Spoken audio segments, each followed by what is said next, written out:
Muy buenos días a todos.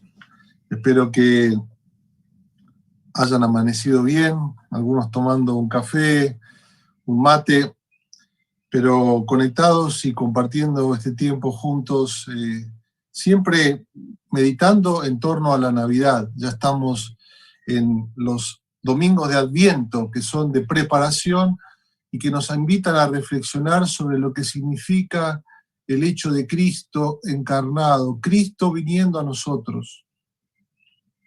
Y en esta mañana quiero que leamos juntos un texto que vamos a estar comentando el domingo que viene también, y hablamos la semana pasada. Vamos a estar en esta serie reflexionando sobre cartas de Navidad. Y me gusta enfocarme en estos domingos en el capítulo 1 y capítulo 2 de la carta de San Pablo a los Filipenses. Y lo que hoy quiero que podamos conversar es sobre lo que significa ser ciudadanos del reino, ciudadanos del reino. Vamos a leer el texto rápidamente y yo te invito a que en la semana puedas volver sobre este texto. Lo estamos estudiando en los grupos pequeños y en tus devocionales, tu tiempo con Dios. Si estás escuchando por primera vez una Biblia, abrila allí en esta carta del apóstol San Pablo y que sea de inspiración para vos. Vamos a leerlo, dice así: solo compórtense ustedes como es digno del Evangelio de Cristo, para que ya sea que vaya a verlos o que me encuentre ausente, sepa yo que ustedes siguen firmes en un mismo espíritu y luchando unánimes por el Evangelio, por la fe del Evangelio, sin que en nada los intimiden los que se oponen. Para ellos, ciertamente, es indicio de perdición, pero para ustedes lo es de salvación. Y esto de parte de Dios, porque por causa de Cristo a ustedes les es concedido no solo creer en Él, sino también padecer por Él y tener el mismo conflicto que han visto en mí, que ahora saben que hay en mí.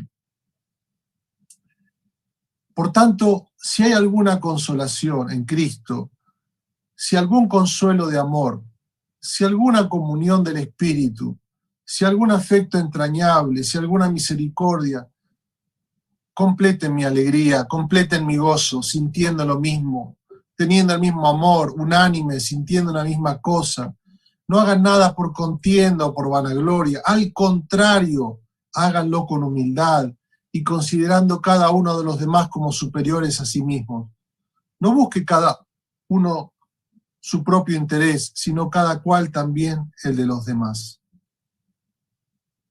Que hacen ustedes el mismo sentir que hubo en Cristo Jesús, quien siendo en forma de Dios, no estimó el ser igual a Dios como cosa que aferrarse, sino que se despojó a sí mismo y tomó forma de siervo. Renunció a sus derechos, esto quiere decir, y se hizo semejante a los hombres, y estando en la condición de hombre, se humilló a sí mismo y se hizo obediente hasta la muerte y muerte de cruz. Y hasta aquí la palabra del Señor. Voy a leer estos dos versículos más. Dice: por lo cual también lo exaltó hasta lo sumo y le dio un nombre que es sobre todo nombre, para que en el nombre de Jesús se doble toda rodilla de los que están en los cielos y en la tierra y debajo de la tierra, y toda lengua confiese que Jesucristo es el Señor, para gloria de Dios el Padre. Y el Señor entonces en esta mañana nos invita a reflexionar en este versículo allí 27 del capítulo 1, donde el apóstol está escribiendo desde la cárcel. Le está escribiendo a una iglesia pequeñita allí en la ciudad de Filipos, una ciudad que se enorgullecía de ser colonia o ciudad romana. Ser ciudadano romano era como ser ciudadano de algún país del primer mundo. No voy a mencionar alguno, pero esta idea de que a veces no estamos, especialmente los latinos, anhelando esa ciudadanía, y para ellos tomaban mucho orgullo en esto, pero esta iglesia pequeñita en esa ciudad estaba siendo perseguida. Y Pablo les escribe desde la cárcel y les cuenta en la primera parte de la carta todas sus vicisitudes allí en la cárcel, cómo está siendo perseguido y cómo hay otros que están oponiéndosele. Y él ahora cambia y comienza a hablarle a los discípulos de Filipos, después de hablar de él, desde el capítulo 1, 27 hasta casi la mitad del capítulo 2, va a hablar acerca de los filipenses. Y les dice, compórtense como es digno del Evangelio. Este es el tema de toda esta sección y a la sazón de toda la carta. Compórtense como es digno del Evangelio. Y esta palabra en el griego original hace referencia a ciudadanía. No en vano le escribe a estos, ¿no? Que eran ciudadanos, le dice, sean ciudadanos del reino, vivan de acuerdo a esa ciudadanía que Dios les ha dado en el Evangelio de Jesucristo. Y este es el desafío para nosotros al entrar en este tiempo tan particular de Navidad, de una Navidad tan diferente como no la hemos visto y quizás no la veremos en décadas o en siglos. El desafío y de cara al 2021 es comportarnos como es digno del, seamos ciudadanos del reino. Y tres cositas que quiere allí el apóstol Pablo explicar, los versículos 27 y 28. La primera, él les dice, firmes en un mismo espíritu. Y él va a hablar en toda esta sección acerca de la unidad, especialmente en el capítulo 2 en adelante. Después les dice también, luchando juntos por la fe del Evangelio. Y va también a hablar en la segunda parte que vamos a ver el domingo que viene acerca de un estilo de vida. Por eso les dice que luchen por su salvación con temor y temblor, ¿verdad? Esto lo vamos a ver el domingo que viene, pero les habla de un estilo de vida. Ser ciudadano del reino es tener un estilo de vida, es luchar por la unidad del pueblo, es un estilo de vida. Y dice, en nada intimidados, el versículo 28, es entender que ser ciudadano del reino es entender que vivimos bajo oposición, que vamos a experimentar oposición y persecución. Estas tres verdades son marcas esenciales de la iglesia que entiende que es una iglesia llamada a ser una ciudad en medio de la ciudad, un reino dentro de un reino, y un reino que se extiende y que al final triunfará y vencerá y será el reino de Dios que consumará Él sobre todas las cosas. Estas tres verdades quiero que pongas en tu corazón en este tiempo de Navidad. Pero hoy vamos a ver dos de ellas. Vamos entonces a hablar, en primer lugar, lo que el apóstol habla en los versículos 27 al 30 del capítulo 1. Él habla de la oposición. ¿Y qué dice? ¿Qué dice? ¿Qué es lo que él dice? Dice en el versículo 28, no se dejen intimidar. Claro, es fácil decirlo. Estaban teniendo oposición de afuera, estaban teniendo persecución, como ocurrió en la iglesia primitiva. Y quiero decirte, no solo en la iglesia primitiva, alguien ha dicho que en los últimos 150 años la iglesia ha experimentado el mayor crecimiento y también la mayor persecución. Millones han muerto y experimentan oposición y adversidades por causa de la fe. Pero Pablo les dice, no se dejen intimidar, porque él había dicho antes, y hablando de su propia vida, después de compartir su experiencia, él dice, para mí el vivir es Cristo y el morir es ganancia. ¿Por qué lo diría? ¿Cómo puede decir una cosa así? No era un masoca, ¿no? No era un masoquista, pero él había tenido tal encuentro con la gracia de Dios, con el Evangelio, con el poder y la vida de Cristo, que ese vivir en Cristo era todo para él. Por tanto, el morir es ganancia. Él lo relativiza la muerte, sabiendo que Cristo había vencido la muerte, y la ganancia de poder comenzar o continuar su vida en una comunión con el Señor, sabiendo que al final vencería ese reino. Para él era un motivo de total paz y total convicción. Dice, no se dejen intimidar, tengan en proyección el Evangelio y lo que Dios ha hecho en ustedes y esa visión de la historia que solamente el Evangelio puede darnos. Dice, ¿por qué hay oposición? Bueno, hay oposición porque nos es concedido. Ahora, esto es una locura. Pablo está hablando, dice, a ustedes les es concedido no solo que creáis en Cristo, no solo les es concedido la gracia de la salvación, sino que también les es concedido el sufrimiento. Esto es algo tan extraño en este mundo. Claro, los discípulos estaban diciendo y apretando los dientes, seguramente esperando que vengan tiempos de bonanza, humanamente hablando. Y el apóstol le dice, parte de la vida cristiana es el sufrimiento. El sufrimiento entendido desde esta perspectiva, no como a veces algunas filosofías hablan de masoquearte o de autoflagelarte. No estamos hablando de ese lugar, sino entender que hay tensión y oposición a la fe, tensión y oposición al evangelio, y es parte de la vida cristiana experimentar esta oposición, que Pablo lo pone en términos de sufrimiento. Dice, y esto también es gracia de Dios. Qué maravilloso. Pablo quiere alentar a los discípulos a que tengan una actitud diferente, a que tengan una actitud diferente, a que nos saquemos el espíritu de víctima ante el sufrimiento. Algunos de nosotros estamos bajoneados por algunas instancias que han ocurrido en nuestra ciudad y en Argentina en el Congreso de la Nación esta semana. Y nos clavamos puñales. Y tenemos este espíritu de víctima. ¿Y qué vamos a hacer? Bueno, rajemos de este país, vámonos a otro y dejemos todo. Pero quiero decirte, Argentina, a nosotros nos es concedido vivir en esta realidad y tenemos que quitarnos ese espíritu de víctima. Esto es un privilegio. Esto significa que si hay oposición y tensión, significa que el reino de Dios está avanzando. Ladran Sancho, señal que cabalgamos. Cuando vienen estas situaciones, como la que ocurrieron esta semana, o como las que quizás te toque vivir, en cuanto a tu fe, en el lugar donde vivís con tu familia, o como país, que no tenemos ni siquiera la realidad de otros países que están sufriendo grandes persecuciones, nosotros somos elevados a una instancia de autoridad y de poder y de fortaleza que no experimentaríamos si no pasáramos por el sufrimiento. Este es el mensaje del Evangelio y este es el mensaje de la Escritura. Decía un autor, la iglesia se hace fuerte en la oposición. La iglesia crece y se fortalece en la oposición.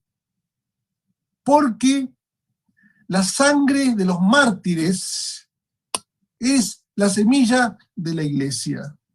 Esto nos permite también, cuando hay oposición, saber y tener una visión más realista del pecado. No ser tan triunfalistas y pensar que, bueno, un voto más, un voto menos va a cambiar la historia de este país. Entender que la realidad del pecado ha impactado vidas y estructuras. Y Dios nos está llamando y quiere levantar una iglesia que no solamente trabaja ganando vidas y ganando familias, pero también transformando estructuras, transformando instituciones, transformando leyes, y eso lleva generaciones, lleva un trabajo, lleva un compromiso. Y saber que hay oposición nos permite ser mucho más realistas y también nos permite depender mucho más de Dios y no de nuestras propias fuerzas, no de nuestros manejos de poder, no de nuestros piquetes, entendiendo que nos es concedido porque es grande y es poderoso este Dios que nos ha llamado y este mensaje del Evangelio a nuestro favor. La iglesia se hace fuerte en la oposición y hay que leer la historia para ver y para entender que cada vez que ha habido oposición, la iglesia ha crecido y la iglesia se ha hecho poderosa en Dios. Dios le está diciendo esto a los filipenses, una iglesia pequeñita, en unos pocos siglos, un imperio sería transformado en medio de la oposición, en medio de la persecución, hombres y mujeres que tenían solo su fe, nada más que su fe, nada menos que su fe. Vidas, instituciones y naciones fueron transformados por el poder del Evangelio. Y la oposición para nosotros es parte de la vida cristiana. En segundo lugar, rápidamente, quiero que pensemos en este texto del capítulo 2, versículo 1 al 5. El apóstol habla acerca de la unidad. Y él les dice básicamente lo siguiente. Estaban viviendo no solo oposición afuera, sino también luchas internas. estaban pasando por un momento de desavenencias, de tensiones. En el capítulo 4, Pablo le dice, ruego a Evodía y Síntique, que eran dos hermanas líderes que habían luchado con él, dice que sean de un mismo sentir. Parece que estas cuestiones también estaban afectando la relación entre ellos. Decíamos el domingo pasado, el sábado pasado, que en las mejores familias existen problemas. ¿Está bien? No, porque en la familia del Señor no existen problemas. Mentira. En las mejores familias existen problemas. Y tenemos que aceptar esta realidad. Pero esto también es un desafío. Y el apóstol les plantea el desafío de la unidad. Entonces, allí en el capítulo 2, él comienza diciendo en el versículo, si hay alguna consolación en Cristo, ¿no? Si hay algún consuelo de amor, si hay alguna unidad del Espíritu, menciona la Trinidad y menciona nuestra experiencia de amor con Dios. Y dice, completen mi gozo, si han tenido todo esto de parte de Dios, ahora vívanlo en relación unos con otros. Y el desafío que tenemos para esta ciudad es que pueda encontrar esta ciudad y este país una iglesia unida, una iglesia que lucha en unidad. Por eso el apóstol dice unánimes, juntos, para que entonces nuestra lucha tenga sentido. A veces en una ciudad la iglesia está tan dividida que no es testimonio para aquellos que no conocen. Entonces nos dicen, ¿y ustedes qué me hablan de Dios si no se pueden llevar bien entre ustedes mismos? Entre ustedes no se pueden llevar bien. Pablo está consciente de esto. La fuerza del evangelio en una ciudad está en una iglesia que camina unida. Por eso estamos trabajando en pro de esa unidad como iglesia, hacia adentro de nuestra comunidad, Iglesia de la Misión, pero también hacia afuera. Por eso nuestra visión dice, somos parte de la iglesia de Dios en la ciudad de Buenos Aires. No somos la iglesia, somos parte de toda la iglesia de Dios en la ciudad de Buenos Aires. Y Pablo les dice, mirando su experiencia de amor con Dios, entonces completen mi gozo, dice allí en el capítulo 2, versículo 2, dice, sintiendo lo mismo, teniendo el mismo amor, unánime, sintiendo una misma cosa. Le dice, háganse de una mentalidad diferente, de un estilo de vida, sentir lo mismo, en el griego, dice, háganse la mentalidad. Y dice después en el capítulo 4, dice, llénense de pensamientos, todo lo bueno, todo lo que es puro, todo lo que es de buen nombre. Es decir, trabajar en nuestro pensamiento, una actitud de amor unos con otros. ¿Y cómo se pone esto de forma práctica? De una manera muy sencilla, dice, examinándonos, dice en los versículos 3 y 4, dice, no hagan por contienda nada o por vanagloria, antes bien con humildad. Tenemos que examinarnos, examinar nuestras motivaciones. Dice, nada hagan por contienda. Parece que algunos hacían las cosas para poner diferencia, para marcar la división, para marcar la brecha. Vos sos de allá y yo soy de acá. Y todo lo que se hacía era para traer división. Yo creo que este es el espíritu que está reinando mucho en nuestra sociedad. Parece que nos hacemos fuertes marcando la diferencia con el otro. Y esto es algo que no debe imperar y que a veces se mete en la vida de la comunidad. Dice, nada hagan por contienda, ni por vanagloria o por gloria vacía, ¿no? Que esto es la esencia del ser humano, que es el orgullo. El orgullo hace y marca siempre tensiones y divisiones entre nosotros. Dice, examínense las motivaciones de por qué hacen lo que hacen dentro del reino de Dios. Y entonces, al examinarnos, tener una actitud diferente, y habla de una actitud de humildad. ¿Y qué es la humildad? La humildad no es, dice, estimando cada uno a los demás como superiores al mismo, no está hablando de que yo me tengo que sentir menos que el otro, yo soy una porquería y el otro es mejor, no está hablando de tener un complejo de inferioridad, ¿no es cierto? De ir por la... Antes yo cuando era joven pensaba esto, ¿no? Entonces yo soy una porquería, soy una basura, no está hablando de esto, está hablando de tener una correcta visión de uno mismo. Humildad significa entendernos como criaturas, como seres creados, limitados, necesitados de Dios. Humilde significa ser consciente de quiénes somos y ser también conscientes de que somos imagen de Dios, somos necesitados de Dios. Lutero diría, pecadores y también justos, también justificados, imagen de Dios en sentido creacional. Entonces poder ir por la vida autocontenidos en esta relación con Dios, sabiendo que no soy más de lo que debería ser, soy todo lo que Dios ha hecho de mí. Y esto me da seguridad y me da también humildad para reconocer las virtudes y las fortalezas en el otro. Humildad, dice, no estimando a cada uno superiores como a uno mismo, no mirando cada uno lo suyo propio, sino cada cual también por lo de los otros. ¿Cómo se concreta la humildad? La humildad no es una cuestión, dice que aquel que piensa que la alcanzó ya la perdió, ¿no? La humildad no es una cuestión de un sentimiento, la humildad es una cuestión de acción. ¿De qué forma se concreta la humildad? En el servicio, queridos, en el servicio. Por eso dice aquí el texto, dice, no mirando cada uno lo suyo propio, sino cada cual también por lo de los otros. Este es el punto. Claro, uno mira dice, no mirando cada uno de los suyos, sino también, quiere decir que uno mira por sus cosas y por sus necesidades, pero dice, mirar por lo de los demás. Y casi en el texto lo pone mirándolo como prioridad, mirando la necesidad del otro. Pablo dice, la humildad que erradica una actitud de orgullo, la humildad se tiene que concretar en servicio, se concreta en amor al prójimo, como decía Jesús en la parábola allí del buen samaritano, en acción y en servicio.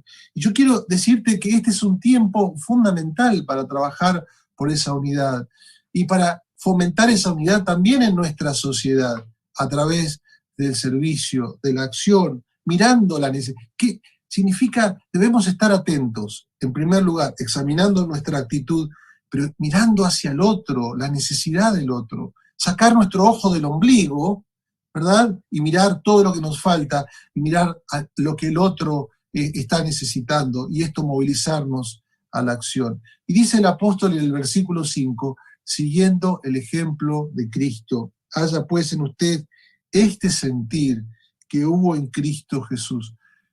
Y esto es para nosotros el ejemplo fundamental, Cristo y lo que Él hizo a nuestro favor. Ahora quiero mostrarte esta foto. Esta foto es del día de ayer, allí en la comunidad de Merlo. Una comunidad de esta ciudad, una iglesia de esta ciudad que se llama Sánanos Nuestra Tierra, es una iglesia que tiene conexión en toda Latinoamérica, y una iglesia que está sirviendo, nació históricamente en Brasil, está trabajando acá en nuestro barrio, y el Señor puso el sentir en sus pastores de ayudar una vez allí en Merlo. Ellos fueron y trajeron regalos y se fueron conmovidos. Ellos tienen su trabajo, están creciendo, no necesitan pensar en otras comunidades diferentes a las de ellos, tienen mucha ocupación y mucho trabajo para hacer en relación con su propia comunidad, pero el Señor puso una carga, no mirando por lo suyo propio, sino por lo de los demás. Y estuvieron ahorrando durante meses para comprar juguetes para llevar a nuestra comunidad allí en Merlo, y organizándose con la iglesia y mandando videos, orando para este día en que iban a traer los juguetes de regalos de Navidad para los chicos. Y cuando estaban comprando, el pastor y su esposa, ellos mismos dijeron, nosotros vamos a comprar los regalos. Y ellos tomaron de su tiempo, ocupadísimo, para ir a comprar los regalos a 11. Y habían juntado toda la plata y fueron a comprar a 11. Y cuando estaban comprando y habían llenado su camioneta de regalos, entraron 2 ladrones y le robaron todo. Le robaron el dinero, le robaron los juguetes, le robaron los documentos. Todo les robaron. ¿Saben lo que hicieron? Comenzaron a ahorrar otra vez y comenzaron a llamar a toda la iglesia. No vamos a dejar que esta oportunidad de servicio, el enemigo tome ventaja de esta situación. Tuvimos oposición y adversidad, lo vamos a hacer y vamos a seguir adelante. Hicieron un esfuerzo enorme y gastaron miles, pero les digo miles y miles de pesos para comprar juguetes para cada uno de nuestros chicos allí en Merlo. El día de ayer fueron a servir. ¿Y saben lo que hicieron? Nos bendijeron. Afirmaron a esta ciudad la unidad del cuerpo de Cristo, que no tiene que ver con una bandera, no tiene que ver con un color político o teológico. La iglesia es una. Claro que cada uno tiene su identidad, pero la iglesia de Jesucristo es una sola. Y este espíritu de servicio debe conmover nuestro corazón. Este es el llamado al cual Dios nos llama en este tiempo para trabajar en pos de la unidad a través del servicio. ¿Cuánto necesita nuestro país de estas verdades? Y quiero terminar con este texto allí que hemos leído el domingo pasado y que vamos a leer otra vez en el día de hoy y vamos a leer otra vez el domingo que viene. Cuando allí el apóstol escribe este himno desde el versículo 6 al versículo 11, donde él habla de la humillación y de la exaltación de Cristo. De la humillación de este que era en forma de Dios, que era Dios mismo, que no tomó el ser igual a Dios como privilegio, como lo haría el emperador romano en la época de los filipenses, o los poderosos de este tiempo. No tomó el ser igual a Dios como cosa que aferrarse, sino que se humilló a sí mismo. Se humilló de 4 maneras por lo menos. Se hizo hombre, se hizo siervo, fue a la muerte y a la muerte de cruz. ¡Cuánta humillación! ¡Cuánta humillación! Iglesia, para nosotros, el apóstol está diciendo, si Cristo fue humillado, hay gloria en la humildad, pero también hay gloria en la exaltación. Y dice, por lo cual el Señor lo levantó hasta lo sumo y le dio un nombre que es sobre todo nombre. ¿Sabe el nombre que le dio? El nombre de Señor. Y los filipenses estaban escuchando y decían, el Señor no es Augusto César o el César, el emperador de Roma. El Señor no es tal Congreso de la Nación, tal presidente. No es en última instancia el Señor de todas las cosas. El Señor de todas las cosas es el Rey del universo que murió y resucitó y fue exaltado hasta lo sumo. Argentina, Dios está entre nosotros. Y este mensaje es transformador para nosotros. Tienes que leerlo una y otra vez en esta Navidad y en este Adviento, porque esto transforma nuestras vidas. Este es la narrativa que necesita nuestro país, el mensaje del Evangelio. Es transformador porque te eleva hacia Dios. Yo pongo el ejemplo del segundo gol de Maradona contra los ingleses. Cada vez que lo veo, siento que soy elevado como futbolista frustrado. ¿Cuántas veces lo habrás visto en este tiempo y dirás, qué bárbaro Maradona? Y uno siente que como argentino, digo, con perdón para los hermanos que están escuchando de otros lugares, digo, bueno, levantó el fútbol, era un mero hombre, pies de barros, sentimos tristeza por lo que pasó. Pero dice el apóstol, contemplen al superhéroe, aquel que hizo la jugada del universo, este Dios que vino a nosotros, y que murió en una cruz y fue exaltado hasta lo sumo, Dios hombre, para que en el nombre del Señor se doble toda rodilla y toda lengua confiese que Jesús es el Señor. Esto es transformador. El mensaje de la Navidad nos da una nueva motivación. ¿Sabe cuál es la nueva motivación? Si Cristo lo hizo.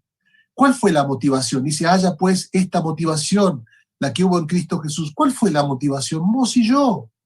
Esa fue la motivación. La gloria de Dios y el amor por nosotros.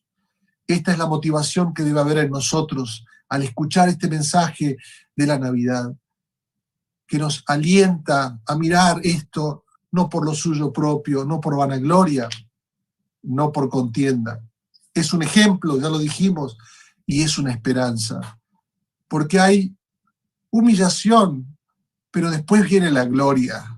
Y este es un pueblo que camina con la frente en alto, sabiendo que sí, hay humillación, pero hay exaltación, porque Cristo ha vencido, porque Él ha sido exaltado, y dice que juntamente con Él estamos sentados y un día seremos levantados para un cielo nuevo y una tierra nueva.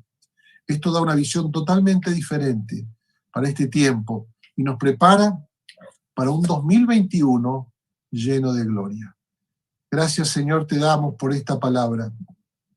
Queremos ponernos ahora en tus manos, prepararnos para lo que viene, sabiendo que nos es concedido creer, pero nos es concedido también experimentar la oposición y el sufrimiento, sabiendo que Cristo fue humillado por nosotros. Y así como Él ha sido exaltado, así hemos sido exaltados nosotros y seremos en la consumación de todas las cosas, exaltados hasta lo sumo, para gloria de Dios Padre. Danos fuerzas en esta mañana, Señor. Inspíranos con tu palabra. Y lo decimos todos juntos en el nombre del Padre, del Hijo y del Espíritu Santo. Amén y amén. Dios te bendiga.